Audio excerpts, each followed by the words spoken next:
عوام کے لیے بہتری ہوگی لیکن بینک مالدار ہو گیا. جی صابر شاکر. اچھا، اس میں سب سے پہلے تو یہ ہے کہ اسلام آباد میں تو تمام کوششیں ناکام ہو چکی ہیں جوائنٹ ایکشن کمیٹی کے ساتھ اور پی آئی اے کے ملازمین کے ساتھ مذاکرات.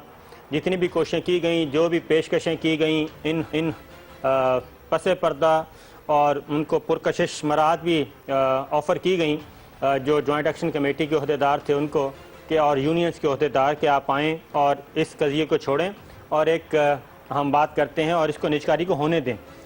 وہ ساری ناکام ہو چکی ہیں کیونکہ 3 شہید اس وقت ان کے ساتھ پاس موجود ہیں اور ابھی تک ان شہداء کے گھروں میں یہ جو جہاں بحق ہوئے فائرنگ کے نتیجے میں ابھی تک ان کے زخموں پہ کسی نے مرہم نہیں رکھا. کوئی گیا نہیں ہے ان کے پاس جا کے افسوس کرتا. تو یہ بات اب دوسری جانب جو وفاقی حکومت یہ ڈیسائیڈ کرنے کے موڈ میں ہے. میں تو اس کو ویسے سیریس اتنی نہیں لیتا. ایک نفسیاتی حربہ تو ہو سکتا ہے کہ ہم 120 دنوں میں ایک نئی ایئر لائن جو ہے وہ استوار کر رہے ہیں اور 120 دنوں میں نئی ایئر لائن ہم لانچ کر دیں گے. ہماری ایک کبھی ذمہ دار ذریعے سے بات بھی ہوئی تو انہوں نے کہا کہ ہاں مختلف آپشنز ہیں، اس میں کوئی مذائقہ نہیں ہے جیسے باقی ملکوں میں ہیں. اسی طرح ہمارے ہاں بھی ایک سوچا جا رہا ہے کہ 2 ایئر لائنز بھی ہو سکتی ہیں اور دوسری ایئر لائن جو یہ اس وقت بلیک میلنگ چل رہی ہے ملازمین کے ہاتھوں، اس بلیک میلنگ سے نمٹنے کے لیے ہم دوسری ایئر لائن کے بارے میں سوچ رہے ہیں. لیکن سمی، یہ تو تھی ایک خبر. بھٹی صاحب سے اور آپ سے بھی میں پوچھوں گا کہ دیکھنا یہ ہے کہ 120 دنوں میں نئی ایئر لائن وہ کہتے ہیں ہم لانچ کر دیں گے اور بنا سکتے ہیں اور یہ سارے مسائل حل ہو سکتے ہیں. پھر 3 سالوں میں پی آئی اے کو اپنے پاؤں پہ اس پی آئی اے کو کیوں نہیں کھڑا کیا گیا؟ یہ سوال ہے. خبر میں نے آپ کو دے دی ہے، سوال تبصرہ آپ کریں اس کے مختلف پہلوؤں پہ. اس میں جہاز کون سے ہوں گے؟ بھٹی صاحب سے میں پوچھتا ہوں وہ کون سے جہاز ہوں گے؟ جناب بھٹی صاحب. بسم اللہ الرحمن الرحیم. صابر، آپ نے سارا ہی بات حل کر دی. میرا خیال ہے کہتے ہیں نا رب دیاں بے پروائیاں باندر خان ملائیاں. اور بھائی 70 سال میں تو پی ائی اے کو آپ کھڑے نہیں کر سکے. 3 دفعہ 80 کی دہائی میں پی ائی اے جب اپنے پاؤں پہ کھڑی ہوئی اس پہ بہتر ہوئی. آپ نے یونینیں بنوا دی، یونین بنوا کے آپ نے اپنے بندوں کو کھپانے کے لیے ادھر بھیج دیا. اب انفیکٹ آپ نے پی ائی اے دینا ہے. 2 سالوں سے صابر صاحب 2 سالوں سے 3 مختلف کمپنیوں نے ایئر لائن کے لائسنس اپلائی کی ہوئے ہیں، یہ انہیں نہیں دے رہے. کہہ رہے ہیں جی 10 کروڑ پہ سول ایوی ایشن کو دو. گزارش یہ ہے جو بندہ کہہ رہا ہے کہ جی ہم 70 دنوں میں یا 120 دنوں میں کر لیں گے 30 دنوں میں، مجھے بتائیں ان سے پہلے پوچھے نا 30 سالوں کا تو حساب لے. 30 سالوں سے تو یہ اقتدار میں ہے، اس سے پہلے 56 میں یہ بنی ہے. میرا خیال ہے جہاز اگر یہ مجھے حکومت کہے تو لاہور بادشاہی مسجد اور مینار پاکستان کے کم میں اکثر جہاز ہوتے ہیں نالی کنارے پڑے ہوئے. میرا خیال ہے شاید یہ ان سے کام لینا چاہ رہے ہیں. ان کی بہت زیادہ حکمت عملی ہے، دانش مندی ہے کہ جو گرے ہوئے انسانوں کو جہاز بنا کے بیرون ممالک بھجائیں گے. یہی مجھے تو سمجھ میں آئی ہے. ادروائز تو سمی صاحب مجھے نہیں سمجھ میں آئی کوئی بات. سمی صاحب جی صاحب، میں یہ پوچھ ایک آج کہ کہیں ایسا تو نہیں ہے کہ اب بلی، ہم کہہ سکتے ہیں بلی تھیلے سے باہر آ گئی ہے کہ اصل جو دل میں بات تھی وہ باہر آ گئی؟ ایک نئی ایئر لائن کھڑی کرنے کے لیے تو نہیں سب کچھ کیا جا رہا؟ اس میں کوئی شک نہیں. ہم یہ پہلے بھی خبر دے چکے ہیں اور آپ کو میں نے شارٹ بھی اس لیے سنوایا تھا کہ آپ کو پتہ وہ جو پرویز رشید صاحب کا ہے. عموماً جو سیاسی حکمران ہوتے ہیں، سیاسی قائدین ہوتے ہیں، وہ جو عوامی سطح سے جو بھی رد عمل آ رہا ہوتا ہے اس کو وہ دیکھ کے پھر اس کے مطابق اپنی پالیسیز کو بناتے ہیں. لیکن جس رونت سے آج پرویز رشید صاحب بات کر رہے تھے اور پھر ان کے منہ سے وہ بات کھل کر نکلی کہ ہم نے پرائیویٹائز کیا اور ان بینکوں کو خوشحال بنایا، یعنی بینک مالکان کو، دوسرے لفظوں میں وہ کہہ رہے تھے کہ ہم نے میاں منشا کو مالدار اور مالدار بنایا. یہ جو پرائیویٹائزیشن ہے یہ بھی اس کا مقصد یہ نہیں ہے کہ یہ کوئی ان کو درد ہے ایئر لائن کا. یہ صرف ایک منافع بنانے والا حکومت پاکستان کا ایسٹ تھا. ایک خاص منصوبے کے تحت انہوں نے پچھلے 20-25 سال میں اس کو برباد کیا اور اب یہ جو واقعہ ہوا اس میں ہڑتال کے اندر اپنے بندے بھیج کے ایک قتل و غارت کروائی اور اب آج سارا جو بزنس ہے ایئر بلو کو دے دیا، سارا بزنس جو ہے شاہین ایئر لائن کو دے دیا.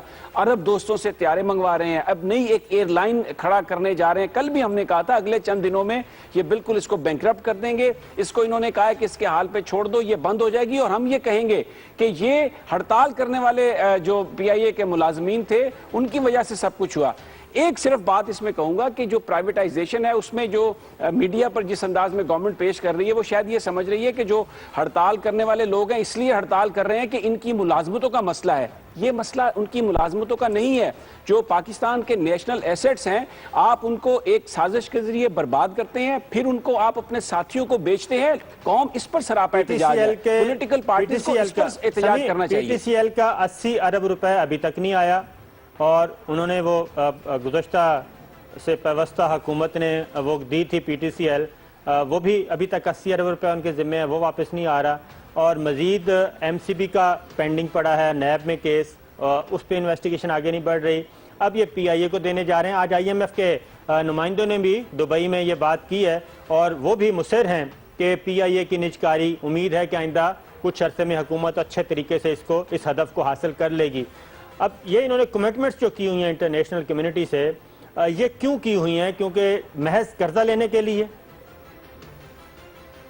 جی بھٹی صاحب. نہیں صابر, میں نہایت ادب سے, ابھی سمی صاحب نے عجیب و غریب بات کر دی کہ نیشنل آئیڈینٹی. سمی صاحب آپ کی کہاں رہتی ہے؟ سوری صابر صاحب, اسلام آباد میں. اچھا, آپ کے بہن بھائی فیملی, آپ کا بزنس چھوٹا ہے یا زیادہ ہے؟ اللہ تعالیٰ نے جو روزگار دیا ہے رزق حلال, آپ کا وہ کہاں ہے؟ بہاول نگر. دیکھیں گزارش ہی ہے, آپ کی فیملی یہاں رہتی ہے اسلام آباد میں پاکستان میں, آپ کی نیشنل آئیڈینٹی تو پاکستان ہو سکتی ہے. تو جن کے بچے سارے باہر رہتے ہیں, جن کا بزنس سارا ہی سارا لندن, جاپان اور سعودی عرب میں, ان کی آئیڈینٹی کیا؟ تو سمی صاحب وہ بیچارے اپنی نیشنل آئیڈینٹی تو نہیں نہ بیچ رہے, پی آئی اے کو ختم کر رہے ہیں. اور دیکھیں یہ بات نہیں ہے, وہ اپنے ہی کسی دوست کو oblige کریں گے. اگر پاکستان کی نیشنل آئیڈینٹی ختم ہوتی ہے تو سو وٹ کیا فرق پڑتا ہے؟ ان کا پاکستان میں کیا انٹرسٹ ہے؟ ان کو ساتھ آپ الزام تراشی چھوڑ دیں, وہ اپنے دوستوں کو نوازنے آئے ہیں. ایک ٹائم پیریڈ ہوتا ہے پاکستان میں, وہ وزٹنگ پروفیسر کے طور پہ آتے ہیں جب ان کی حکومت آتی ہے, وہ کوئی بھی حکومت ہو. جب حکومت چلے جاتی ہے, شوکت ترین یا کیا تھے وزیر اعظم؟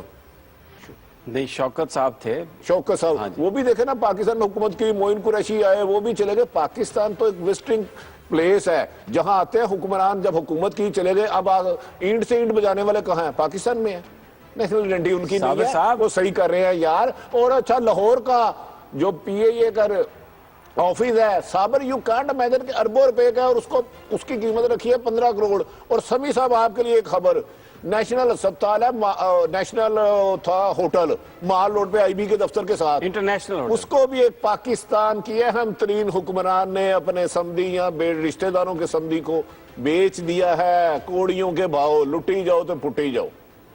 یہ اپنا صابر صاحب یہ بڑی ایک امپورٹنٹ انفارمیشن دے رہے ہیں بھٹی صاحب کہ جو انٹرنیشنل ہوٹل کی بلڈنگ مال روڈ پر تھی, وہاں پر اکثر وہ گاڑی ایک کھڑی نظر آتی ہے جو چودھری منیر صاحب کے زیر استعمال ہے. تو اب کچھ شہر میں یہ خبریں بھی ہیں کہ وہ ان کو بڑے حساب سے بغیر کوئی بڈنگ میں گئے, بغیر کوئی رولز کو فالو کیے ان کو دے دی گئی ہے, ساتھ ہی ان کا کہیں گھر بھی ہے. یہ ایک اور بڑی زبردست انفارمیشن دی ہے بھٹی صاحب نے. دیکھیں چودھری منیر صاحب سے میرے بہت اچھے تعلقات ہیں اور میرے بزرگوں میں ان کا شمار ہوتا ہے. جب تک میں ان سے پوچھ نہ لوں, ان کا پوائنٹ آف ویو نہ لے لوں, میں اس پہ کوئی بات نہیں کروں گا. ہو سکتا ہے انہوں نے قانونی تقاضے پورے کر کے لیے ہوئے, اور ہو سکتا ہے کہ یہ بات ہی سرے سے نہ ہو, لیکن جب میں ان سے بات کر لوں گا تو میں ضرور اپنا انپٹ دوں گا. آپ کا بزرگ کون ہے؟ مجھے ان کا نام بتا دیں. سوری, چودھری منیر صاحب سے میرے بہت اچھے مراسم ہیں, میں آپ کو بتا رہا ہوں. چودھری منیر صاحب تو ہاں سوری معافی چاہتا ہوں, وہ جو رحیم یار میں جن کا بڑا اچھا لکڑی کا بھی بزنس تھا, وہی ہے نا کہ دوسرے والے بات کر رہے ہیں. میں کیونکہ کہہ رہا ہوں کہ چودھری منیر دیکھنے والوں کو کلیئر ہو جائے. دیکھیں میرے بہت ان سے اچھے مراسم ہیں, فیملی مراسم ہیں, بہت پرانے. میں ٹھیک ہے, اچھا اب دوسری سٹوری. اچھا صابر ایک دوسری سٹوری